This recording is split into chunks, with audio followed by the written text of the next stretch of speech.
I want to shift gears to Obama urges grad students to reject warnings about government tyranny. No, government's only killed 260+ million people, non-military deaths in the 20th century. Government's killed about 10 million conservatively, according to the University of Hawaii. Also, Chicago Business had a number that came up similar numbers. In fact, do we have the democide graphics we've shown before? Yeah, well, it's fine. I mean, I know we're live, but if you can, while we play these videos, or maybe even pull them up on YouTube. We've done countless reports on democide. We can just play the YouTube, because I know you're busy on that switcher finding all these articles. He came out and he said, hey, basically, it's you didn't build that part too. You got MSNBC saying your kids don't belong to you, they belong to the state. You've got 7 czars quoting Mao Zedong, the greatest mass murderer in history. He's killed double what Stalin and Lenin killed combined. Mao Zedong conservatively killed 3.5 times more than Hitler. And they got frickin' restaurants in Denver, Colorado, and LA where trendies living on the back of liberty and free market, on the skeletal remains of it, go and toast communism. You'll just wait when you're in a forced labor camp if we're unable to stop these scum, you fools. They have a relish for domination. They have a relish for slavery. They've got al-Qaeda murdering Christians and Muslim minorities all over the Middle East right now. And our government publicly funds al-Qaeda like you're fools, like you're idiots, like you're morons. So let's go to Obama saying, you know, government doesn't do everything. It's not, you know, it's not like it's the only thing, but, you know, you didn't build that. So here he is, diametrically opposed to what the founders and common sense showed. You get a big, super wealthy, powerful government, all the special interests are going to go pay it off to shut down their competition, arrest their critics, and create a monopoly. And then production and diversity and competition dies, and you become Mexico, you become Nigeria, you become North Korea, you become Russia, you become France that is collapsing under an average tax rate of 75% right now. You know, Warren Buffett is now making record profits, $49 billion in extra cash, a 51% increase in profit. And they admit in the Bloomberg and Reuters articles that he got it from banker bailout money. He created fraudulent derivatives like Bernie Madoff.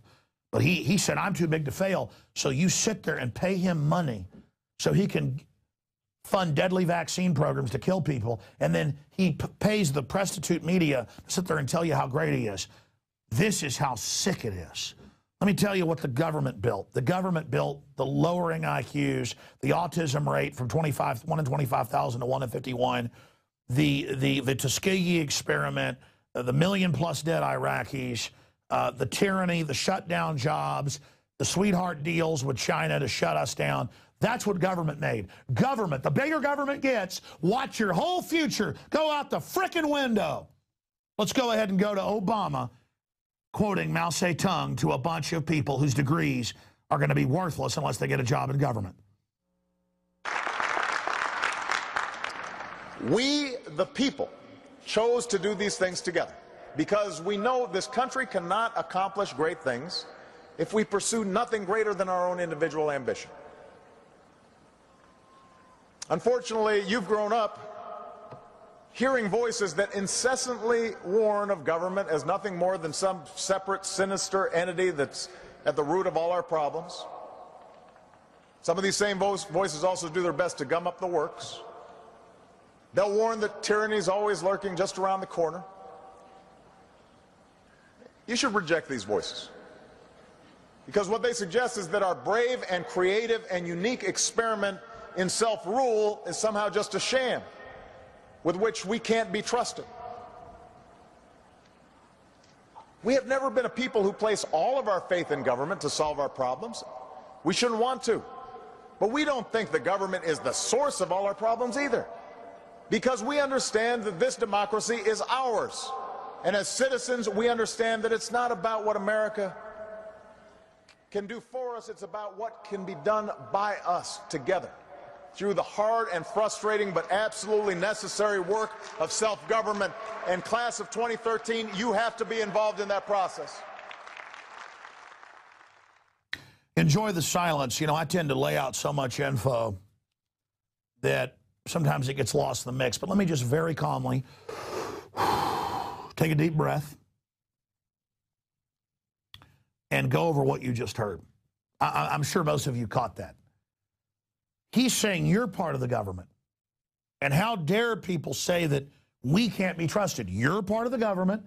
And how dare other people who aren't part of the federal family, as Homeland Security calls it, how dare you say that we can't be trusted? So you are the government. You are with the government. We decided to build this big government, the biggest one the world's ever seen. And there are people that say we can't be trusted, but we're a democracy and you want this big government. This big government is run by 6 foreign banks that steal $85 billion a month in QE3 for the last year and a half. And hundreds of billions before that, 150 billion of it in a year went to Warren Buffett. Last number I saw, $300 billion went to Berkshire Hathaway in the last 4.5 years since 2008. I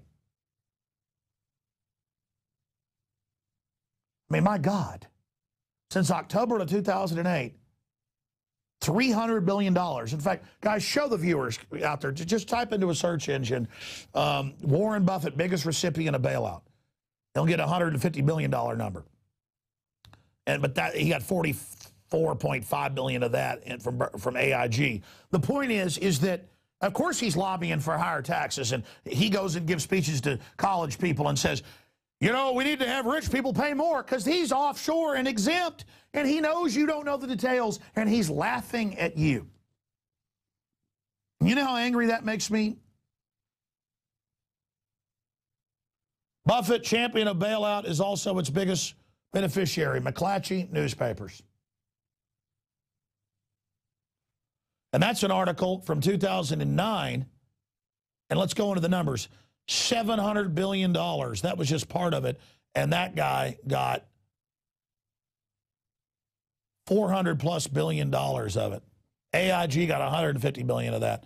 All right, just get it off there. The point is, ladies and gentlemen, is these numbers grow and grow and grow. And Homeland Security is there to make sure you don't wake up to that. And Obama is up there saying, hey, you're part of the winning team. You're part of the government. You're part of the federal family. Guys, type that in. Janet Napolitano tells federal workers they're part of the federal family.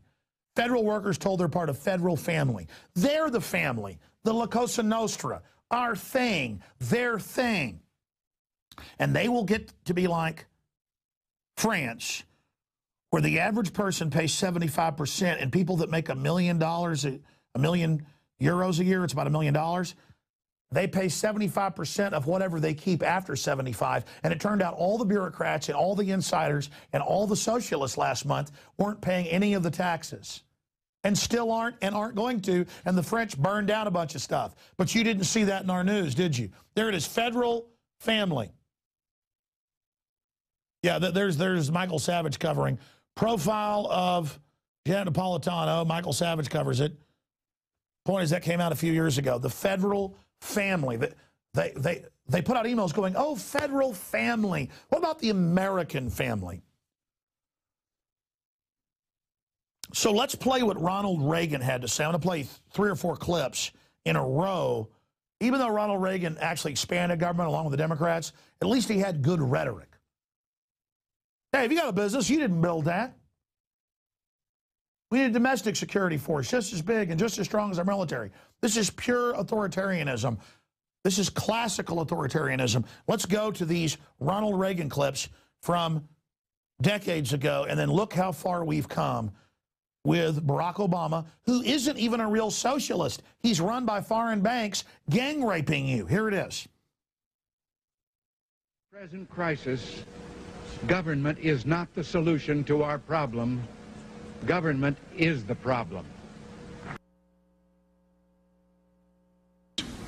I think you all know that I've always felt the 9 most terrifying words in the English language are, I'm from the government and I'm here to help. Well, I think it's time we ask ourselves if we still know the freedoms that were intended for us by the Founding Fathers. Whether we believe in our capacity for self-government or whether we abandon the American Revolution and confess that a little intellectual elite in a far distant capital can plan our lives for us better than we can plan them ourselves. You and I are told increasingly we have to choose between a left or right.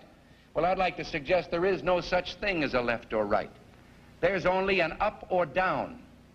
And regardless of their sincerity, their humanitarian motives, those who would trade our freedom for security have embarked on this downward course. And again, I can't disagree with that. I mean, that's America. That's Thomas Jefferson. That's George Washington. That's what made us great. Socialism doesn't work. It gets a bunch of crooks in. Things are okay for about a decade. Then everything goes bankrupted. And then they rob people even more until everything's collapsed. And even the elites can't get good food or get good shelter, even though they've got people out in forced labor camps. Because forced labor camps don't produce rockets. They don't produce electrical systems. They don't produce cars. North Korea cannot make a car. North Korea has to pay for power out of China.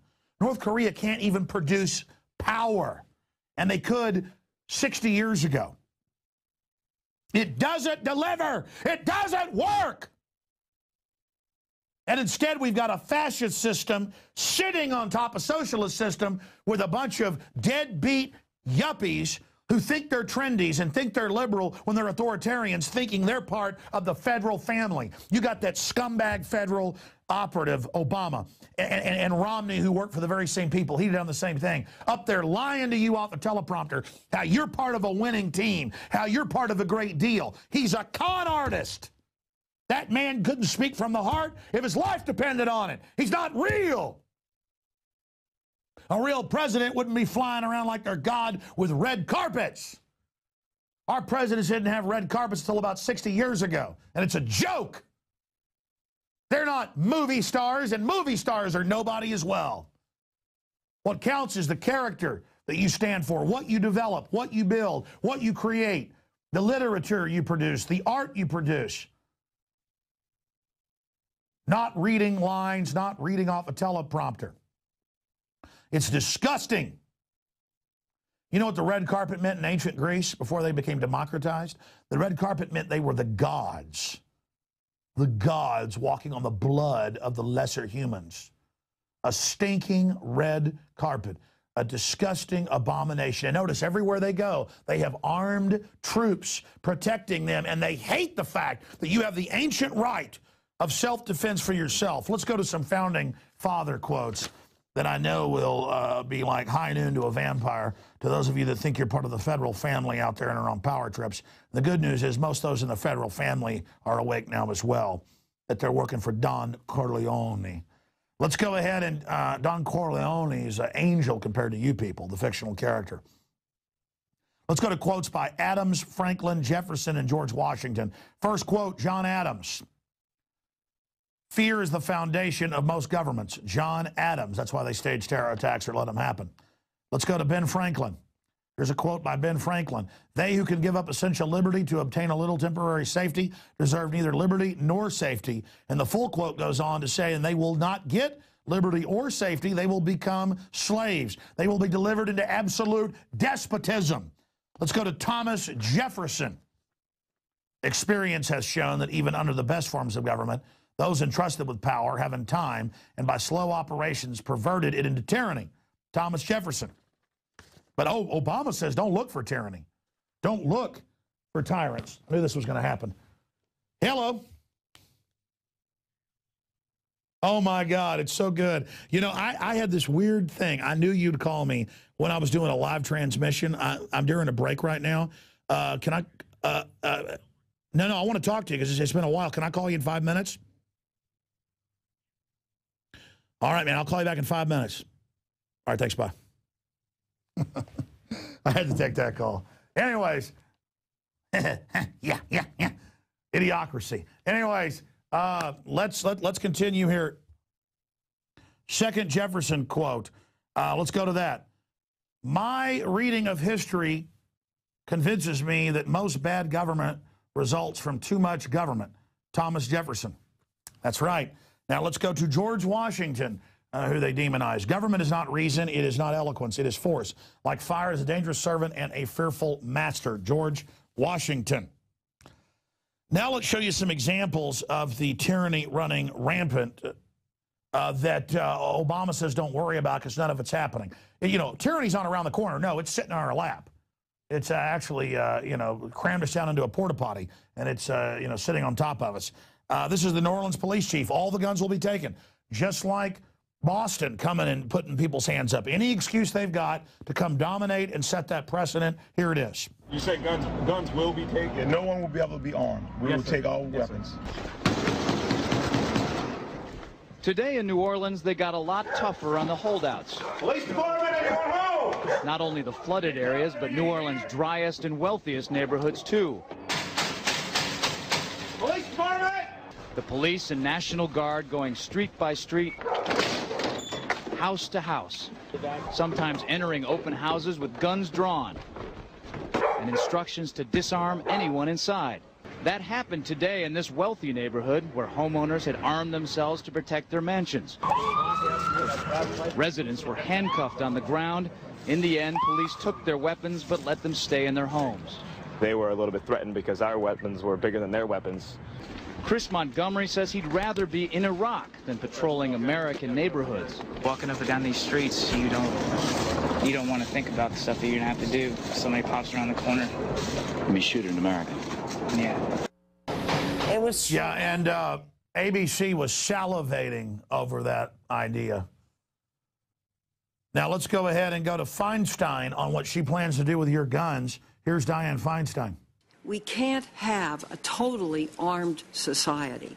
If I could have gotten 51 votes in the Senate of the United States for an outright ban, picking up every one of them, Mr. and Mrs. America, turn them all in, I would have done it.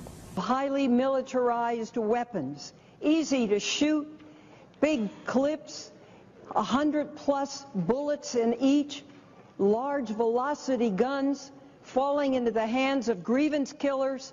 I carried a concealed weapon.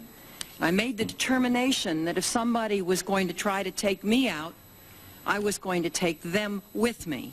I recognize it's an uphill battle, but I also know that these events are going to continue. Oh, yeah, you smile about that. Yeah, you know, don't you? And then you, with guilt, can blame us when there's an event. When guns frustrate crime, a 49% drop in violent crime, FBI's own statistics, but you hate those numbers getting out, don't you, Witch? And you hate the fact that we show what a hypocrite you are. What about government killing 260+ million people, mainly with guns? What about that? What about that concern? What about that real threat? That's what we're talking about.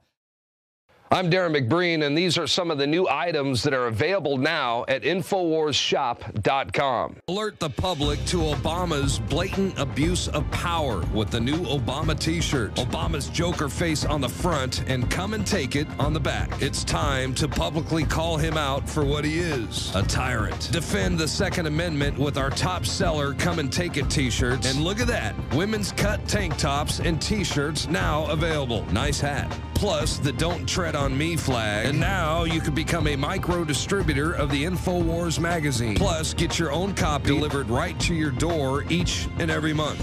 And if you're tired like I am of you and your family being exposed to polluted drinking water, get the Pro One high-performance water filter. It gets rid of all pathogenic bacteria, cyst, fluoride, heavy metals, and numerous other contaminants. So join the revolution at InfoWarsShop.com.